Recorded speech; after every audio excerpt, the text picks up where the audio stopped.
Bonjour chers internautes de IGFM.sn et IGFM TV. Nous avons le plaisir de recevoir aujourd'hui à votre émission Entretien spécial M. Mortala Diop. M. Mortala Diop, il est le directeur exécutif de Gaindé 2000. Bonjour M. Diop.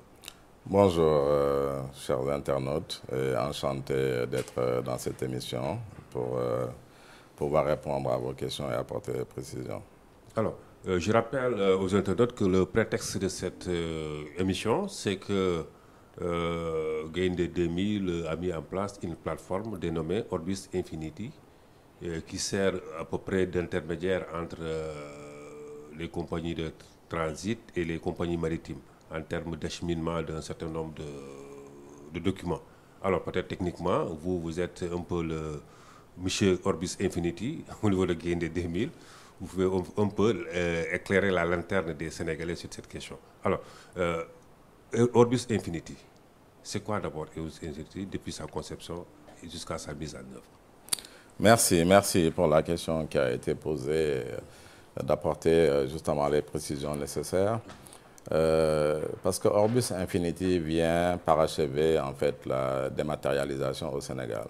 La dématérialisation, c'est un vieux projet qui date des années 2000 et qui avait pour objectif de mettre en place une plateforme qui permet de fédérer l'ensemble des acteurs autour d'une plateforme digitale en vue d'obtenir les documents nécessaires au dédouanement des marchandises, mais également à l'enlèvement des marchandises. Donc, dans les années 2000 a été mise en place la plateforme de collecte des documents administratifs qui s'appelle Orbis et qui a permis aujourd'hui de raccorder toutes les banques de la place, qui a permis de raccorder les compagnies d'assurance et qui permet de raccorder les structures de l'État, les administrations, en vue d'obtenir l'ensemble de ces documents sans avoir à se déplacer physiquement.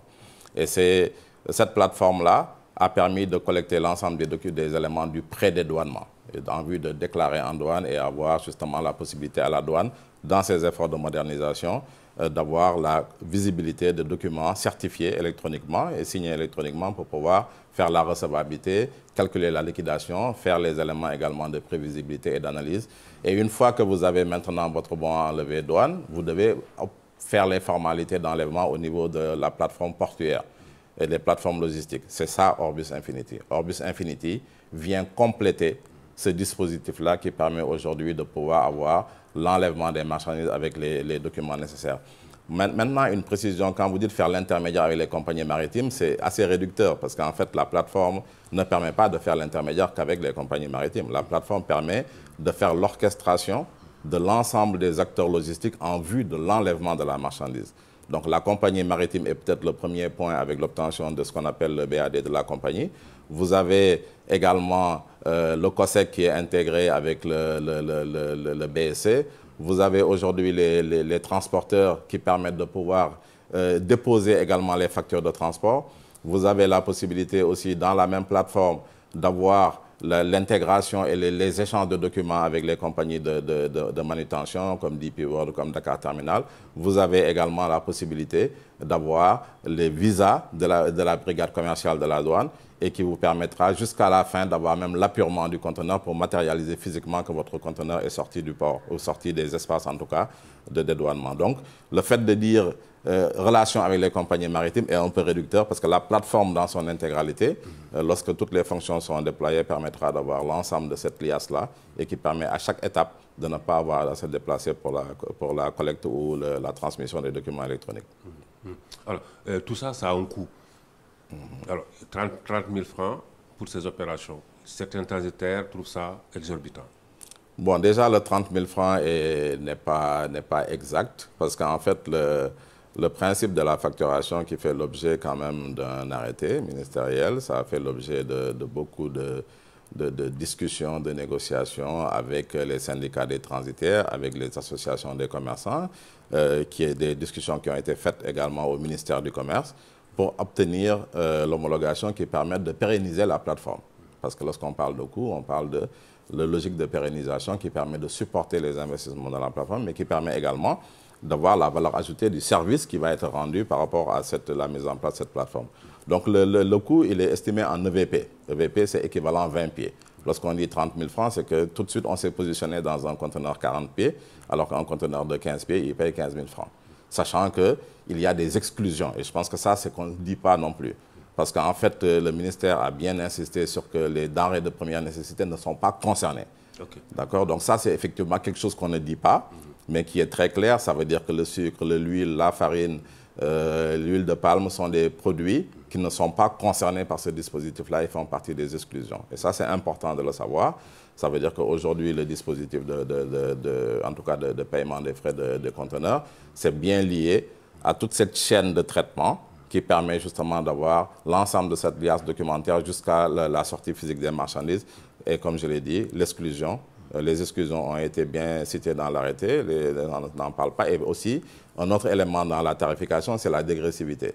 Ça veut dire que lorsque vous êtes au-delà de 10 conteneurs, automatiquement, le système vous applique une dégressivité qui va juste de 25 à 75% en termes de réduction de ces coûts-là.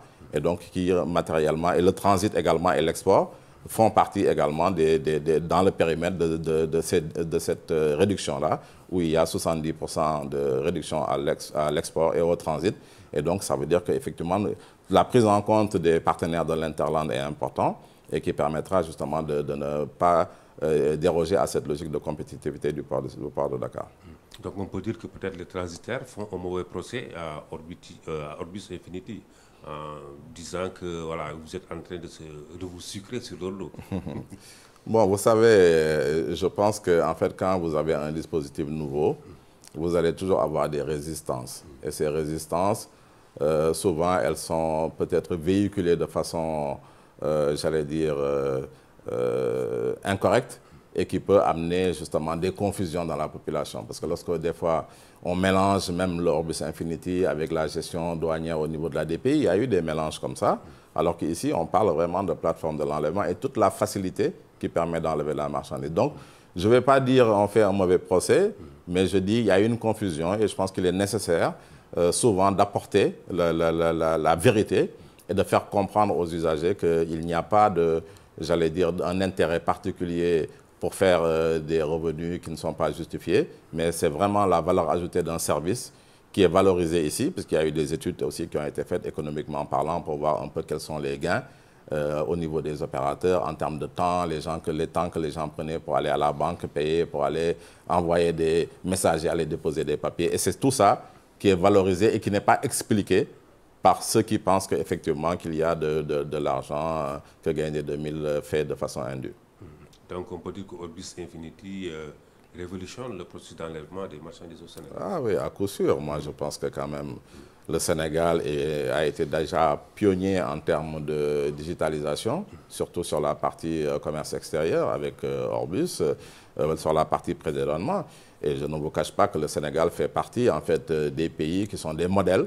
Nous avons reçu RD Congo il n'y a pas longtemps, qui est venu pour s'enquérir du modèle sénégalais et pour lequel nous avons des axes de partenariat à envisager et qui ont vu en fait réellement toute l'essence de la digitalisation qui a été mise en place au Sénégal et qui aujourd'hui envisage de pouvoir prendre le Sénégal comme modèle, sachant que le Sénégal également est cité dans les guides internationaux en termes d'innovation et de digitalisation sur le plan du commerce extérieur, sur le plan de la facilitation commerciale. Voilà. Quel rôle ont joué donc les différentes parties, notamment le port de Dakar, la Direction générale des douanes et la communauté des acteurs portuaires dans ce succès?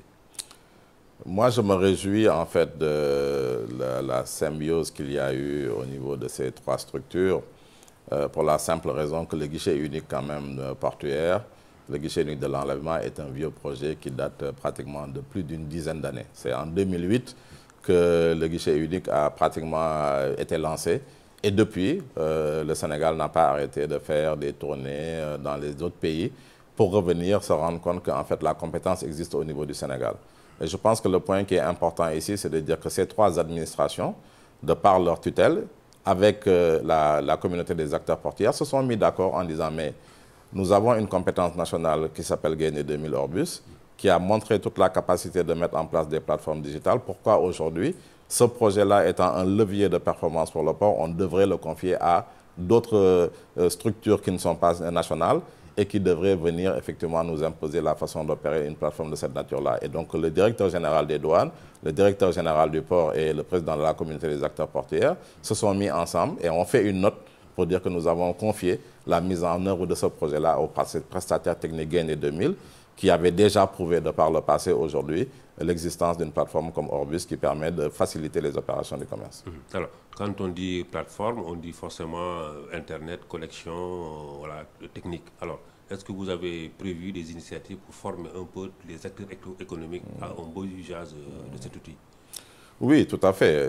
Je pense que l'avantage que Gaindé 2000 a, c'est que depuis 20 ans ou 25 ans maintenant même que nous faisons ce métier, que nous avons beaucoup appris sur la logique d'adhésion des acteurs et sur la logique de renforcement de capacité. C'est vrai qu'au moment où on lançait Orbus Infinity, qui a été lancé au mois de mai, je pense l'année dernière, au Radisson, avec l'ensemble de ces acteurs-là qui ont été représentés, les compagnies maritimes représentées, et donc a permis assez rapidement de mettre en place une solution qui était en phase pilote depuis le mois de décembre. Et pendant le mois de décembre, nous avons organisé beaucoup de campagnes de formation qui ont été faites à l'hôtel Savannah.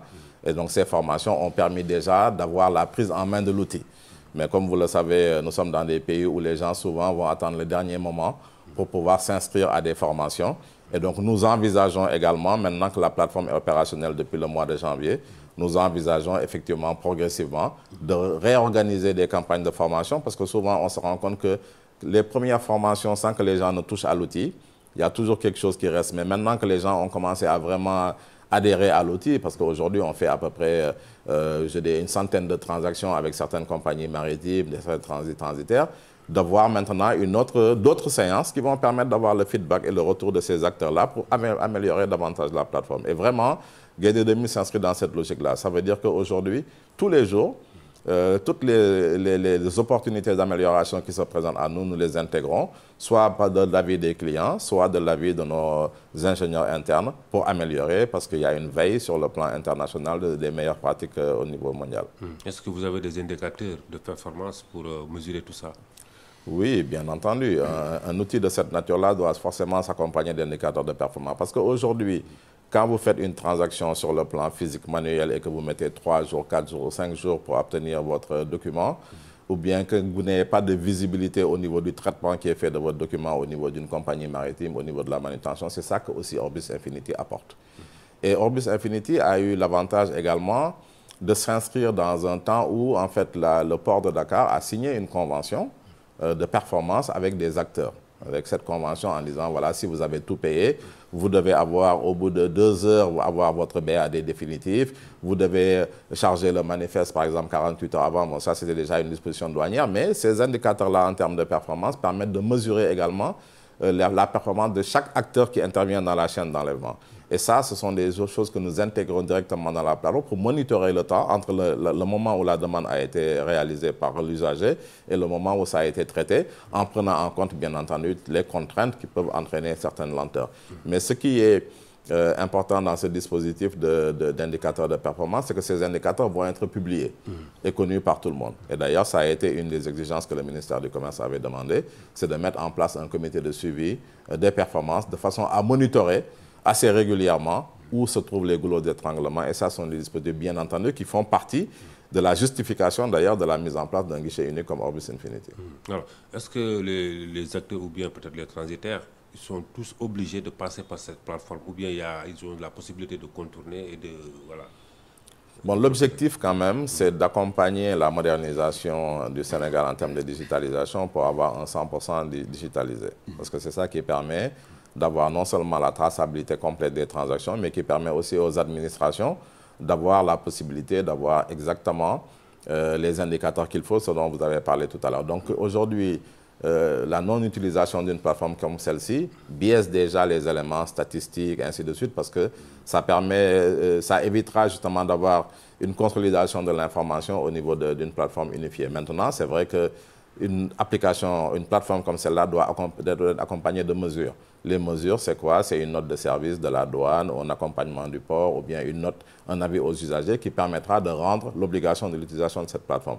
Au moment où on se parle, la plateforme n'est pas utilisée par tout le monde, parce qu'on est toujours dans cette phase de ce qu'on appelle montée en charge et de services réguliers, et qui nécessite justement toute la communication qui est nécessaire autour de ça, de façon à ce que les gens se rendent compte que cette plateforme apporte une valeur ajoutée et qu'eux-mêmes demanderont de pouvoir l'utiliser, parce qu'aujourd'hui, nous avons déjà des retours de transitaires qui l'utilisent et qui disent vraiment ça a facilité la vie, parce que d'une plateforme, ils ont la visibilité complète de ce qui se passe au niveau de la compagnie maritime, de pouvoir recevoir leur BAD, de pouvoir voir que leur transaction au niveau de DP World avec le Gate Pass, ainsi de suite, a aussi été obtenue jusqu'à l'enlèvement au niveau du port. Maintenant, il y a des briques qu'on doit rajouter, comme la possibilité d'avoir le contrôle mobile au niveau de la douane, au niveau des portes de sortie et même au niveau des corridors, pour pouvoir vérifier l'ensemble des documents qui accompagnent une marchandise. Donc la généralisation, elle a déjà été faite, mais l'obligation d'utilisation doit se faire progressivement par des différentes notes. Alors, quelles sont les prochaines étapes pour Orbis Infinity et son impact sur l'économie sénégalaise à long terme? Ben, en fait, les prochaines étapes déjà, pour moi, c'est le fait que ça doit être la plateforme unique de transmission de l'ensemble des documents qui doivent permettre de faire l'enlèvement. Parce que ça permettra d'avoir de la traçabilité à tous les niveaux des administrations de l'État ou du secteur privé. D'un autre côté, les prochaines étapes aussi, aujourd'hui, en termes d'innovation, comme je vous ai dit, parce que nous continuons à innover sur la base des demandes des usagers, sur la base aujourd'hui du fait que les usagers, à travers les indicateurs de performance, se rendront compte de l'utilité de cette plateforme-là. Donc les prochaines étapes, bien entendu, ça permettra, à partir du moment où la plateforme devient le point de passage, j'allais dire, nécessaire pour avoir l'ensemble de ces documents, permettra après de pouvoir rajouter pour moi l'ensemble des autres couches d'innovation qui viendront peut-être de la demande des utilisateurs en termes de monitoring, de tracking, qui seront des éléments additionnels dans cette plateforme. Alors, en termes de bénéfices, alors, à combien évaluez-vous cette plateforme si tout marche bien? Bon, moi, je ne parlerai pas en termes de bénéfices parce que ce n'est pas l'objectif quand même, parce que le GIE n'a pas vocation de faire du bénéfice puisqu'il n'y a pas d'actionnaire à qui on reverse des dividendes. Et ça, je pense que c'est important de le souligner. Sur le principe du GIE. Donc, ça veut dire qu'aujourd'hui, il y a un fort effort en termes d'investissement qui doit permettre justement de pouvoir améliorer encore la plateforme avec des outils innovants. Donc, aujourd'hui, sincèrement, moi, je ne suis pas forcément dans une logique de valorisation pour dire aujourd'hui est-ce qu'il y a un bénéfice réel ou pas. Moi, je suis le responsable technique de la plateforme Unity et je dois m'assurer qu'en fait, j'apporte les services nécessaires pour lesquels on a mis en place cette plateforme, rendre les services pour lesquels l'administration générale des douanes a décidé avec le port de mettre en place Orbis Infinity. Maintenant, il est normal que lorsque une plateforme elle est mise en service et qu'il y ait des frais collectés, que ces frais soient perçus en termes de valeur ajoutée au niveau des usagers. Merci, M. Diop. Merci, M. Sall. Voilà, donc, je rappelle aux internautes que nous avions le plaisir de recevoir aujourd'hui comme invité à votre émission Entretien spécial, M. Mortal Diop, directeur exécutif de Gaïndé 2000.